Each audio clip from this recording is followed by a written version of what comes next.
eu vou falar um pouquinho aqui rapidinho do contexto, então, que os nossos adolescentes estão passando.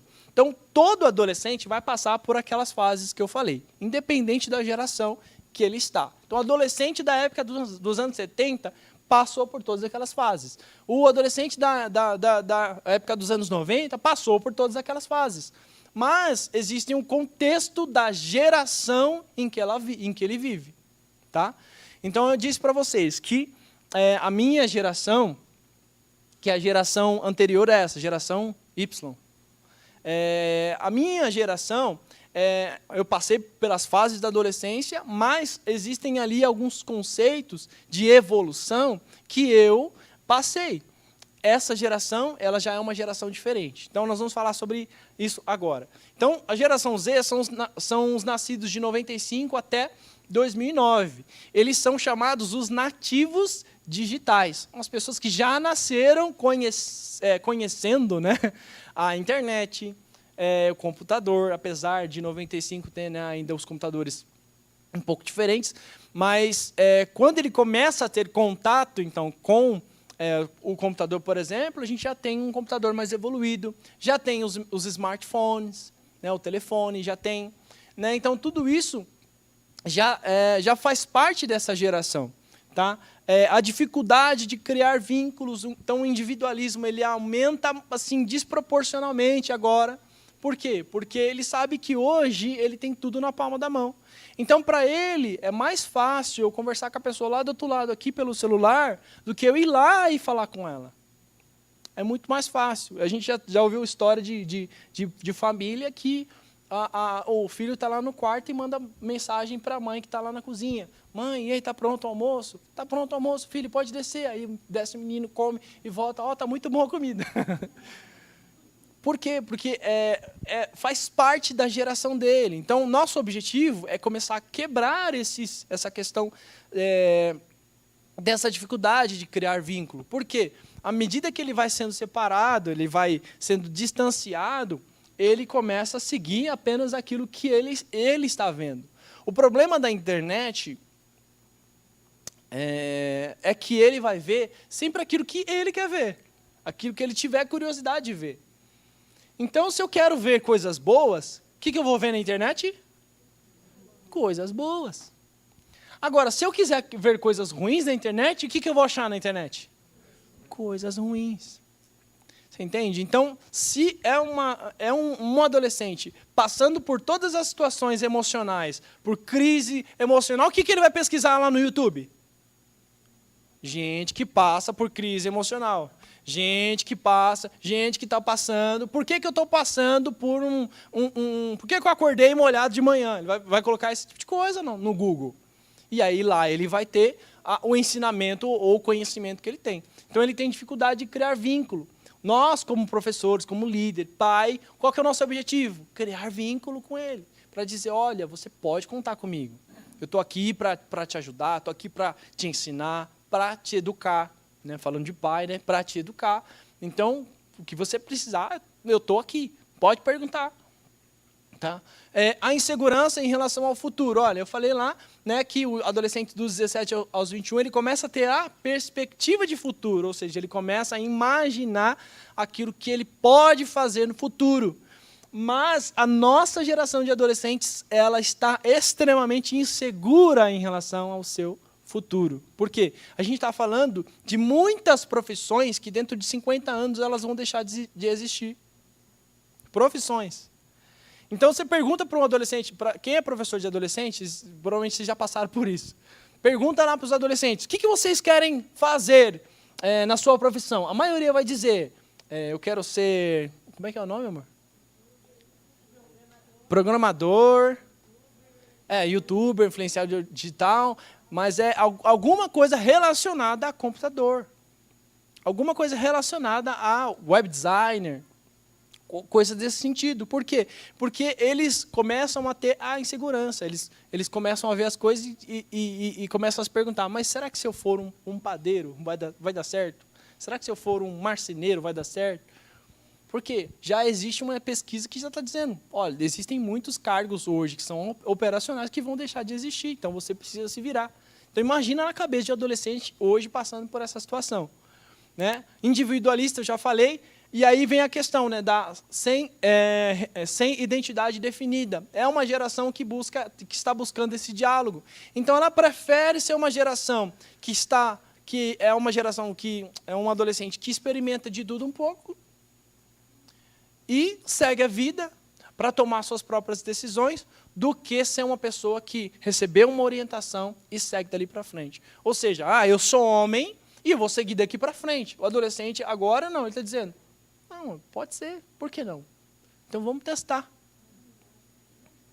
A gente está falando da geração de 95 a 2009, certo? Nascidos. A geração alfa, que é a partir de 2010, já é a geração que está se perguntando, por que eu tenho que escolher? Eu posso ser o que eu quiser. Já é um questionamento que já está se fazendo em relação à última geração. Então, por isso que entender o que está se passando, né, apesar das fases da adolescência, a gente precisa entender o contexto em que nós estamos, para poder abordar os temas que nós vamos falar. Então, a gente vai falar, por exemplo, de depressão, muito com o adolescente. A gente vai falar sobre ansiedade com o adolescente. A gente vai falar sobre as descobertas do corpo com o adolescente, mas cada um tem a sua fase, ok? Pode passar. Tudo bem até aqui, gente? Quanto tempo eu tenho ainda? 25 minutos. Que maravilha. Até 16? Tá bom. Maravilha, tá ótimo. Eu coloquei ali, gente, algumas características que a gente entende que são pontuais, mas nós vamos trabalhar um pouquinho na prática, tá bom? De algumas dicas que a gente escolhe fazer. Mas aqui estão alguns conceitos que eu acho importantes, né? A característica do líder de adolescente. Ele precisa ser, em primeiro lugar, um obreiro aprovado. Né? 2 Timóteo 2,15 vai dizer isso. Né? Procura te apresentar um obreiro aprovado, que maneja bem a palavra de Deus. Nós vamos ser muito questionados em relação ao que diz a palavra de Deus. Muito, muito. E assim, como assim a Bíblia tem um cara lá que matou todo mundo e Deus estava com ele? Nesse nível que a gente tem que responder a pergunta. E a gente precisa responder baseado naquilo que Deus está falando, certo?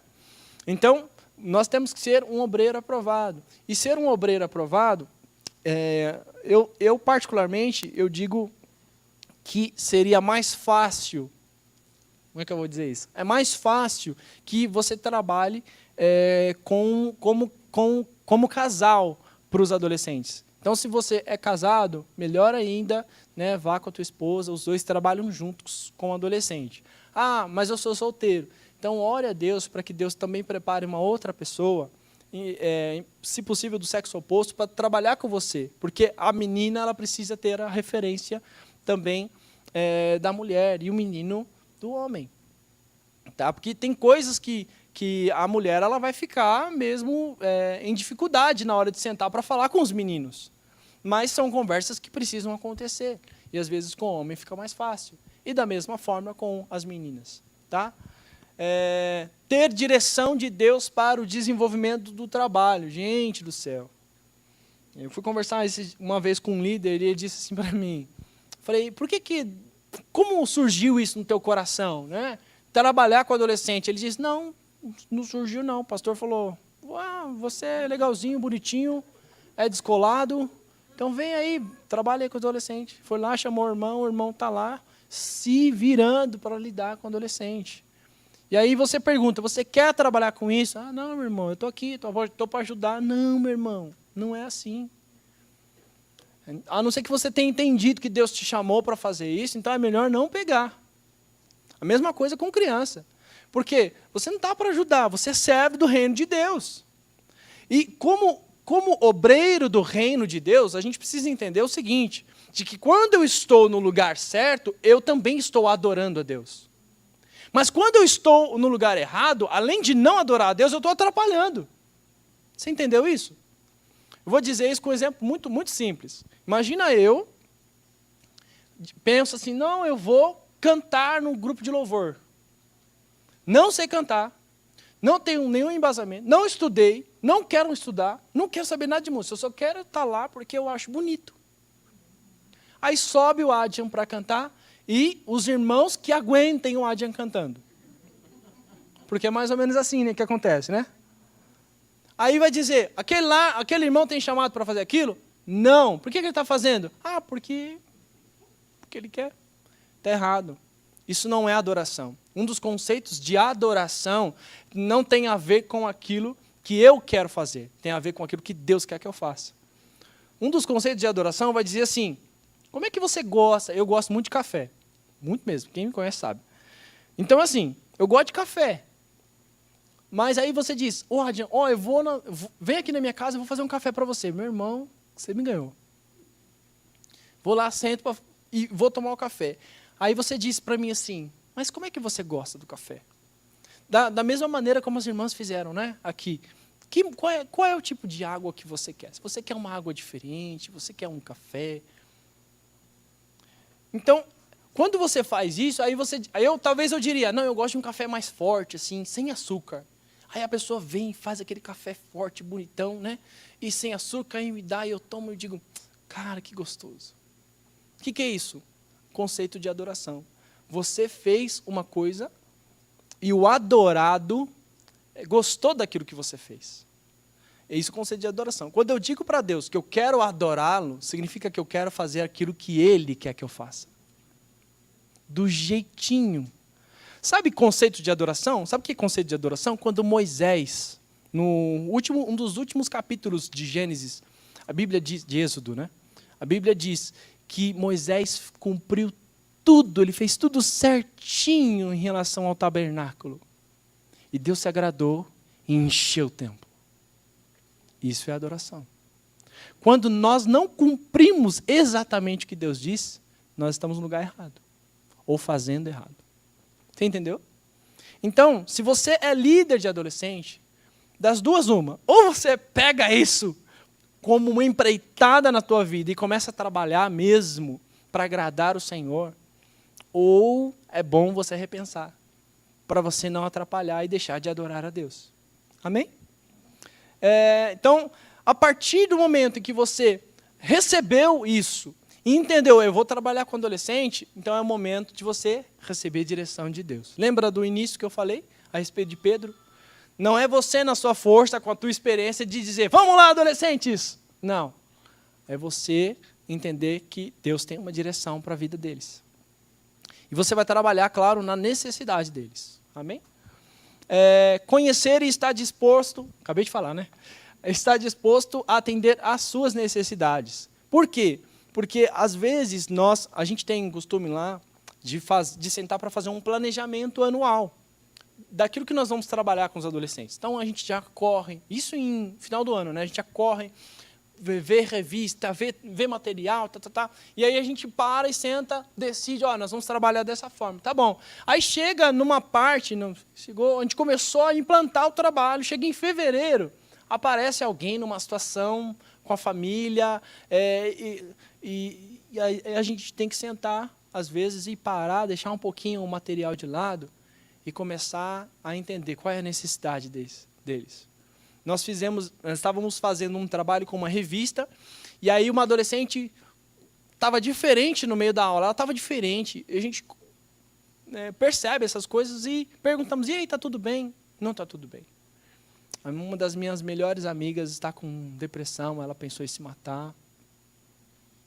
E aí o outro já começa, né? Ai, meu Deus, olha, um amigo meu assim, assim, assado. Aí o outro, não sei o quê, não sei o quê, não sei o quê, não sei o quê. Aí o outro, o que eu vou fazer? Gente, chega, vamos continuar na aula? Não, meu amigo. Deixa o negócio fluir. E aí você vai tratar a respeito disso. No domingo seguinte, a gente tinha lá aula aos domingos pela manhã. No domingo seguinte, o que aconteceu? A gente estava trabalhando, que tema? Depressão.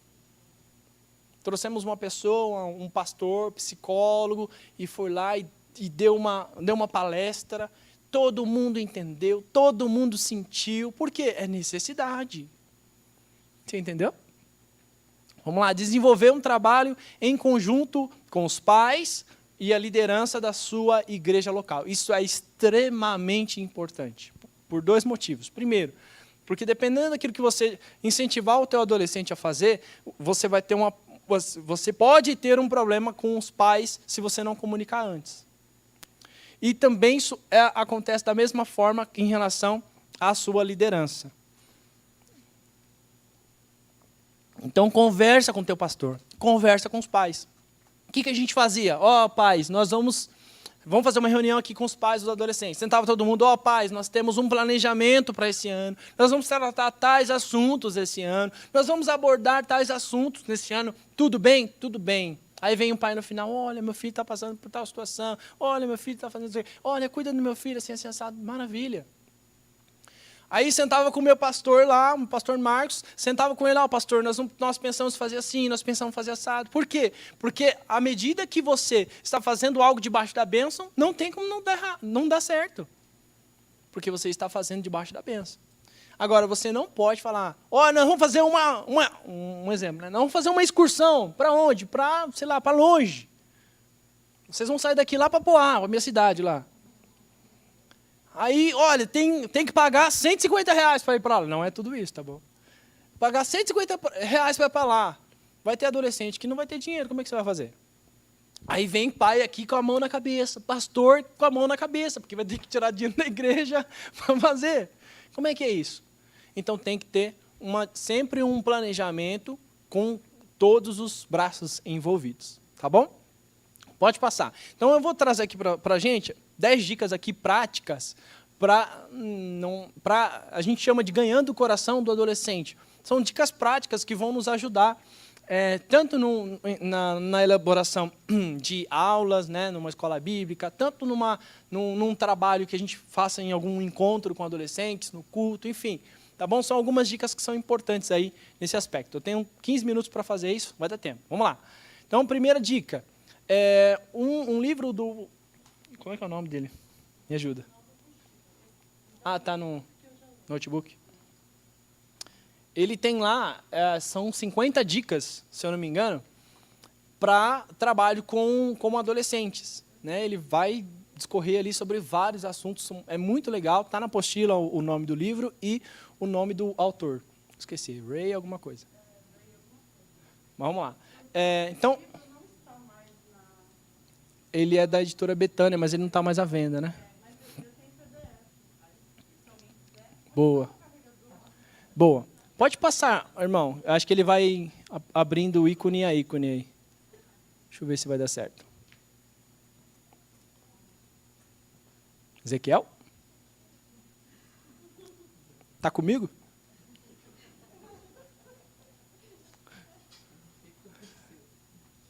Vamos lá. Então, a primeira dica esse autor ele trabalha com uma palavra que chama care, né? C-A-R-E. Care, que significa cuidado em inglês, né? O objetivo dele é para a gente falar sobre um planejamento de aula. Então, a primeira dica é seja intencional. Ser intencional é você entender de que tudo aquilo que você vai fazer, seja numa sala de aula, seja numa ministração de culto, seja num encontro, seja numa gincana, ela tem que ser extremamente intencional. Então, se eu vou dar uma bala para os adolescentes no meio da ministração, essa bala precisa ter propósito. E eles precisam saber que tem propósito nisso daqui. Então, tem adolescente, quando tinha aula que a gente ia começar a ministrar, que a adolescente já ficava assim, tá, onde o senhor quer chegar? Porque eles já sabem, eles já estão curiosos em relação ao seu planejamento de aula. Então, cada letra ali tem o seu significado. O primeiro significado, que é a letra C, é conteúdo. Então, todo material que você vai abordar precisa ter conteúdo. Você vai ler a respeito do assunto, você vai debruçar a respeito do assunto, você vai procurar na Bíblia a respeito do assunto. Então, a gente vai falar sobre depressão, um exemplo. Vamos falar sobre depressão. Então, eu vou ler a respeito do que é depressão, vou ler a respeito de quando surgiu depressão, do quando, cientificamente, como funciona. Ray Johnston, editora Betânia. O nome do livro é Socorro, Meus Alunos Sumiram. É muito bom, muito legal. Pode já. Obrigado. Então, a primeira dica, Pode ir passando. Nossa, eu fiz isso. Desculpa, irmão. Você vai ter que ficar... Pode ir passando. Vai. Isso, vai na fé. Aí. Meu Deus, eu fiz isso com ele. Tá vendo? Eu tinha trazido uma outra apresentação que era diferente, que não precisava ficar passando item a item assim. Mas vamos lá. Então, o primeiro item lá, conteúdo. Então, você vai se debruçar a respeito do tema para depois você trabalhar com esse tema com seus adolescentes. Então, não é que você precisa ser um expert para você chegar no encontro ou na sala e responder todas as perguntas. Não é isso. Significa que você está preparado para ministrar a respeito disso. Então, vamos falar sobre depressão. Quem é o personagem bíblico, por exemplo, que passou por um momento de depressão? E aí você tem lá alguns exemplos. Então, a partir disso, você vai entender, olha, por exemplo, Elias se prendeu lá na caverna, alguns dizem que ele estava com depressão. Por que ele passou por isso? Por que ele não queria sair da caverna? E assim por diante. Leia, não é Leia. Uma das esposas, Raquel, se eu não me engano, que também passou por uma questão que eles alguns historiadores chamam de depressão. Não vou lembrar o personagem agora, mas tá bom, vamos lá. Não, eu não podia engravidar, e aí ela... Raquel, isso mesmo. Então ela passa por esse momento também alguns historiadores falam que ela passa por esse momento de depressão também. Então, você vai se preparar em relação à palavra de Deus. O que a Bíblia tem a dizer a respeito desse assunto? A partir daí, você vai traçar, então, um plano de ação.